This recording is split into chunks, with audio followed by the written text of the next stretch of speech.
Pour comprendre ce qui se joue désormais, accueillons Ziad Majed. Bonjour. Bonjour. Professeur à l'Université américaine de Paris, auteur et co-auteur de plusieurs livres sur la Syrie, dont Syrie, la révolution orpheline aux éditions Actes Sud et Dans la tête de Bachar al-Assad aux éditions Actes Sud. Aujourd'hui, le destin de la Syrie vient de basculer. Comment, en quelques jours, le régime de Bachar al-Assad, qu'on pensait indéboulonnable, qui avait résisté au printemps arabe, a pu tomber aux mains des islamistes? Oui. Alors, il faut savoir que ce régime a surtout tenu grâce à ses alliés, à la fois l'Iran, à partir de 2012-2013, et surtout la Russie, à partir de 2015. Ce sont les occupations iraniennes et russes qui ont permis à ce régime de survivre et de préserver Damas et certaines zones pendant toutes ces années-là. C'est un régime en place, comme vous l'avez dit, il s'est installé au pouvoir à partir de 1970. Donc les Syriens vivent sous ce régime-là depuis plus de 54 ans.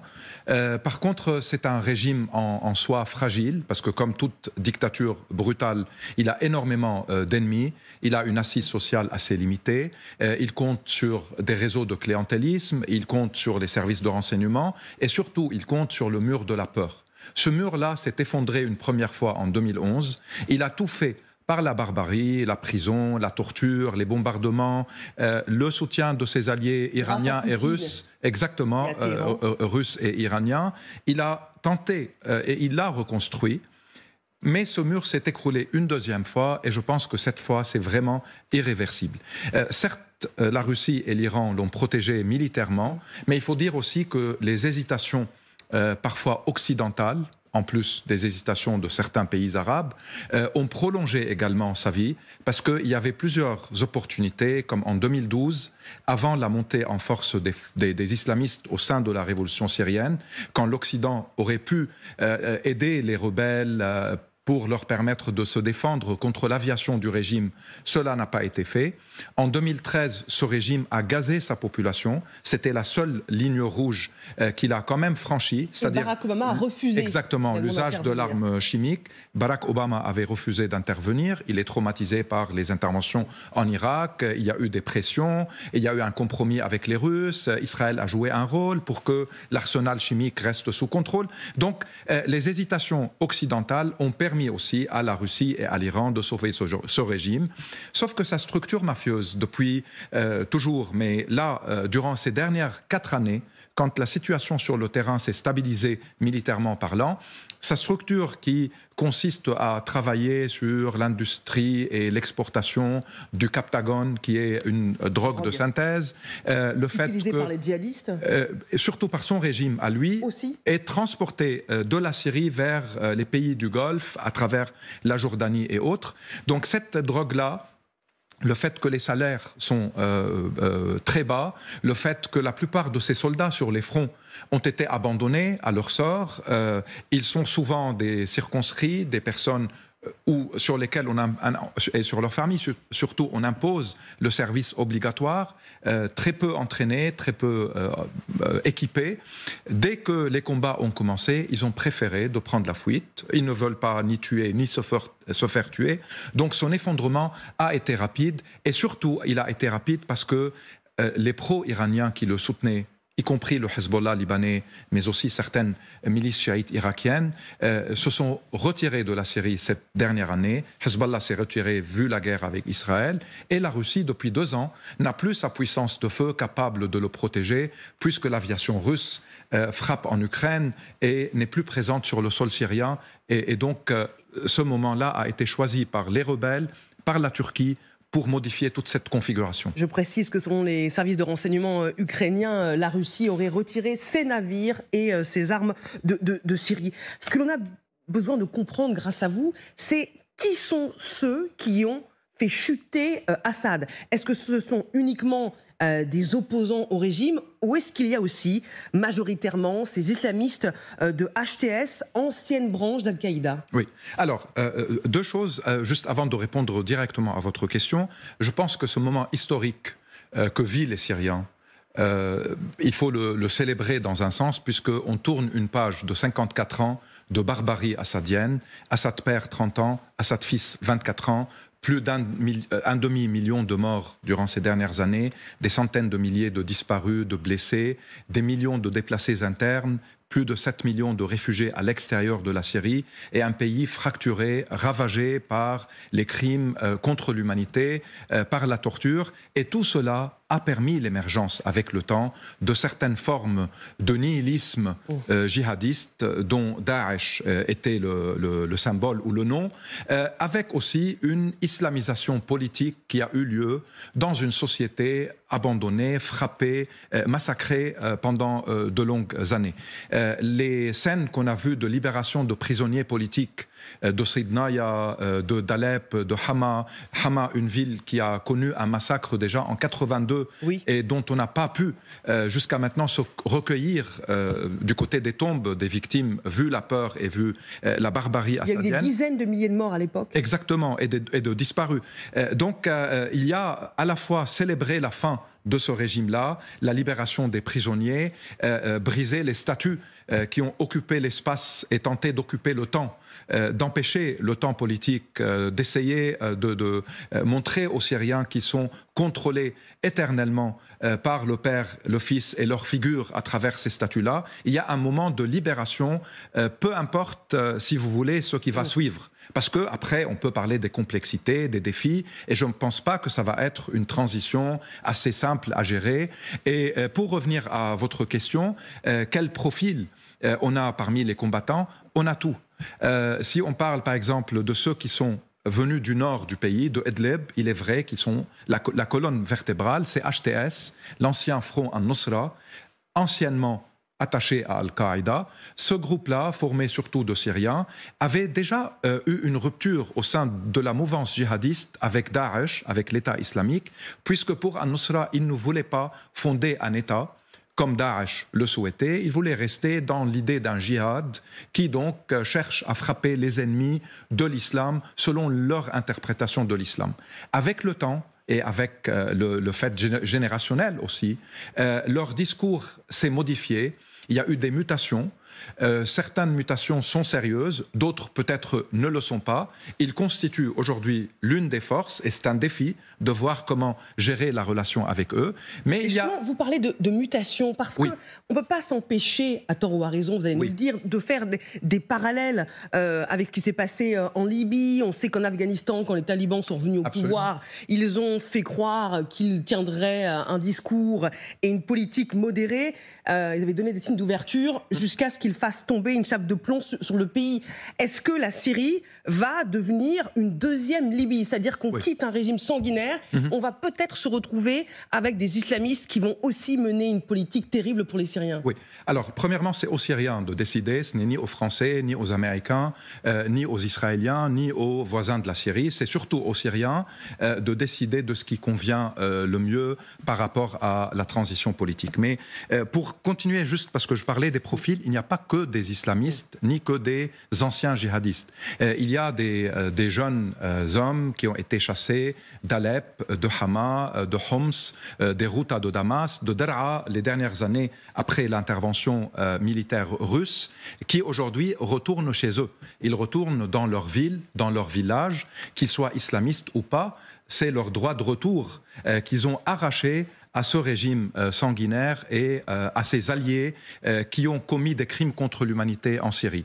Mais il y a par exemple aussi dans d'autres cas, autres que les islamistes ou les anciens djihadistes, il y a juste des personnes, des Syriens qui ont pris les armes, qui ne sont pas dans une logique idéologique, qui sont juste dans une logique de tourner la page de ce régime-là. Il y a des anciens militaires de l'armée syrienne qui ont fait défection. Il y a dans le sud du pays des personnes qui ne sont même pas musulmans ou qui sont d'une tradition musulmane différente de l'islam orthodoxe conservateur.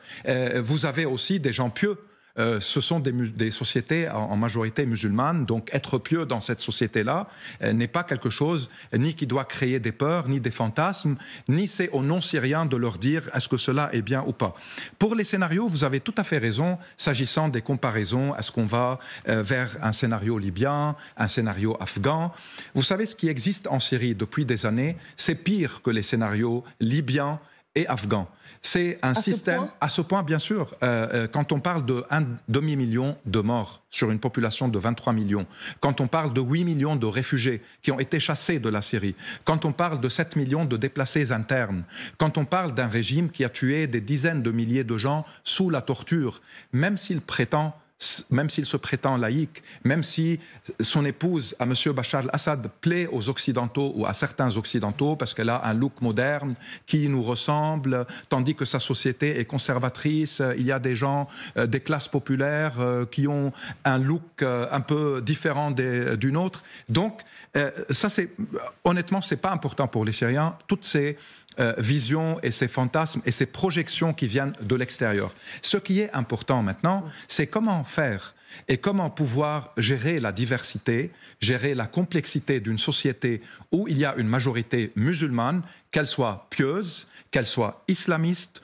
ou qu'elle soit laïque ou qu'elle soit athée, d'un côté, avec des minorités chrétiennes, alaouites, druzes, ismaéliennes, justement, est-ce qu'il n'y a pas un risque que toutes des ces Arabes familles, et des Kurdes, tous ces clans se déchirent? Pour tout vous dire, l'une de nos équipes en Syrie a dû quitter Raqqa parce que les Kurdes étaient pourchassés par des islamistes radicaux. Oui, alors, oui, ça c'est-à-dire les termes. Les Kurdes constituent une composante ethnique en Syrie. Ils sont à peu près 20% de la population, pardon, 10% de la population. Ils ont subi dans leur histoire une oppression de la part du régime Assad et de la part d'une idéologie nationaliste arabe. Certains Kurdes sont islamistes, certains sont laïcs, d'autres sont juste dans une quête identitaire pour se défendre et pour consolider un contrôle. Et face à eux, il y a une population qui peut les soutenir, qui peut être opposée à eux. Que cette population soit, encore une fois, issue ou proche d'une idéologie islamiste ou pas, ce n'est pas la question. La question aujourd'hui, c'est que sous Assad, les divisions confessionnelles ont été instrumentalisées, encouragées. Les milices d'Assad ont commis des crimes contre les musulmans sunnites en Syrie régulièrement, des centaines de milliers de morts, bombardés à l'aviation, bombardés au gaz chimique, tués. Il y a eu le viol qui a été une arme de guerre pour installer la violence dans la durée, parce que le viol, c'est un crime dans le temps long. La torture, piller les maisons, confisquer les biens. Donc, tous les maux qui peuvent exister et la barbarie qu'on peut craindre avoir lieu dans un cas de chaos ou dans une situation sans gouvernement central, on l'a déjà vu sous Assad. Maintenant, est-ce qu'il va y avoir une transition la question est posée parce que Al-Joulani, qui est le chef de HTS, donc les islamistes de HTS, c'est lui, enfin son groupe qui a renversé Assad, serait arrivé dans la capitale syrienne. Quelles sont ses intentions? Il a accordé une interview à nos confrères de CNN il y a quelques jours pour dire que son intention était de renverser Assad. C'est chose faite. Mais que va-t-il faire de la Syrie? Oui. Alors là, c'est pas à Joulani évidemment de décider, même si son groupe est le plus puissant militairement, mais il n'est pas le seul. Il y a beaucoup d'autres groupes qui sont aujourd'hui alliés à lui, qui peuvent être opposés à lui. Lui-même, il est, à mon avis, coaché politiquement et au niveau de sa communication, peut-être par la Turquie.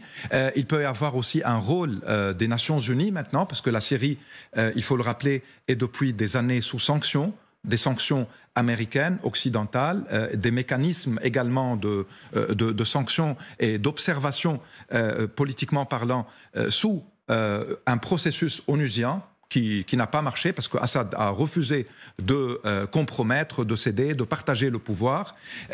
Donc il va y avoir la levée des sanctions. Cette levée, c'est un atout.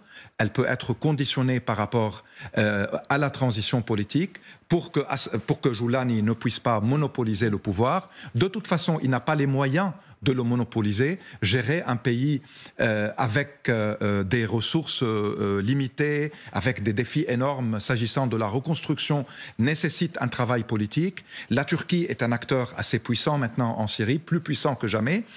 Il y a également les pays arabes qui peuvent être sollicités, notamment les monarchies du Golfe, qui ont un intérêt à stabiliser la situation pour éloigner l'Iran. Il faut qu'Israël arrête ses attaques en Syrie également pour diminuer les tensions. Il y a l'Irak qui est très inquiet d'une instabilité en Syrie qui peut être à travers les frontières un facteur de déstabilisation en Irak. Il y a le Liban, pays qui a été martyrisé par la guerre israélienne, qui connaît aussi la crise des réfugiés syriens, la corruption de sa classe politique et qui a besoin d'aide humanitaire et économique, donc pour le retour des réfugiés. Il y a beaucoup d'atouts au niveau de la communauté internationale s'il y a une volonté politique de créer une transition pacifique en Syrie. Et j'ajouterais qu'il y a aussi les forces kurdes qui peuvent être un acteur dans cet avenir syrien. Ils contrôlent 20% du territoire syrien et ils sont épaulés par la présence militaire américaine à l'est du pays. Il y a les Alaouites, qu'il ne faut pas oublier. Ils ne sont pas tous responsables, et évidemment pas tous responsables. C'est la famille de Assad. Des crimes de la famille de Assad. Ils ont un rôle à jouer. Il y a une communauté chrétienne, il y a des laïcs, il y a des classes sociales, il y a des Syriens de la diaspora ou des réfugiés syriens à l'extérieur avec un potentiel humain énorme pour l'avenir. Donc, tout est possible. Le pire comme le meilleur. Le pire comme les meilleurs. Comme, mais il faudra la que tous ces groupes puissent s'entendre. Oui. Bachar al-Assad a quitté la Syrie. C'est le Kremlin qui l'a annoncé officiellement par la voix de la porte-parole de l'équivalent du Quai d'Orsay en Russie. Suite aux négociations entre Bachar al-Assad avec un certain nombre de participants, il a choisi de démissionner de son poste présidentiel et a quitté le pays en donnant l'instruction de procéder au transfert du pouvoir de manière pacifique. Il a fui, peut-être vers une base russe en Syrie, d'autres parlent des Émirats arabes unis.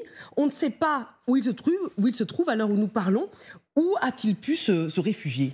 Il n'a pas beaucoup de choix, en fait. Il y a la Russie, évidemment, son grand parrain. Ça peut être une option, ou la Biélorussie, ou certaines des républiques qui sont proches de la Russie, ou même dans la Confédération russe. Il y a l'Iran, une autre option. Et les Émirats arabes unis est une option également, parce que Abu Dhabi avait procédé à une normalisation avec Assad dès 2020. L'idée des Émirats, c'était d'essayer de le pousser à un processus politique, c'était de dire qu'on peut reconstruire la Syrie, mais avec certaines conditions, au même moment où les Émirats normalisaient également avec Israël, encouragé par Donald Trump. Donc, il peut se rendre à Abu Dhabi. Sa famille, une partie de sa famille est déjà là-bas et l'a toujours été. Sa sœur, par exemple, même sa mère, je pense qu'elle a été pendant un moment là-bas. On dit qu'une partie de son argent a été transféré vers l'étranger depuis longtemps. Ce qui est assez curieux, c'est qu'il n'a même pas osé s'adresser aux Syriens et aux Syriennes, car comme tout dictateur, il sait au fond de lui que la population ne l'a jamais aimé et respecté. Il y a une théorie au niveau des sciences politiques qui évoque chez les dictateurs le fait qu'ils se contentent qu'on agit comme si. C'est-à-dire on agit comme si on les aimait. On agit comme si on acceptait leurs ordres. On est obligé parce que soit il y a la peur, soit il y a ce mur de la peur, soit il peut y avoir des représailles, soit parce qu'on a tenté de renverser, ça n'a pas marché, donc on essaye de s'accommoder avec les structures despotiques. Sauf que quand cela s'effondre, tout est trop tard pour un dictateur. Il n'a pas osé s'adresser même à sa base loyalistes, certains de ses soldats et certaines des personnes qui ont perdu des proches pour le protéger. Il a pris la fuite, peut-être avec son argent. Et aujourd'hui, une nouvelle page commence en Syrie comme au Liban. Vous savez, comme au niveau des camps de réfugiés palestiniens. Assad, père et fils, ont occupé le Liban pendant 29 ans, ou en partie, en parallèle à l'occupation israélienne. Ils ont massacré les camps de réfugiés palestiniens à Yarmouk en Syrie, comme à Tal Zatar et à Bared et Bedawi et Sabra et Shatila et Burj al-Barajne, etc. au Liban. Donc c'est un régime qui a pesé très longtemps, qui a commis des crimes très longtemps au Liban, dans les camps palestiniens, mais surtout en Syrie, qui enfin peut-être ce pays-là peut, même si la transition n'est pas un succès, mais au moins et les Syriens vont essayer quelque chose, des idées, le retour à la politique, le retour au temps perdu, essayer d'arracher un peu une part de leur histoire, essayer de se recueillir devant les tombes des morts et des disparus, faire leur deuil, penser à leur avenir sans peur et sans crainte. Ça, c'est des choses extrêmement importantes et encore une fois, le succès dans les transitions n'est jamais garanti. C'est un saut dans l'inconnu. C'est un saut dans l'inconnu, mais c'est tant mieux finalement qu'on finit avec le connu, et ce connu-là, c'était la barbarie.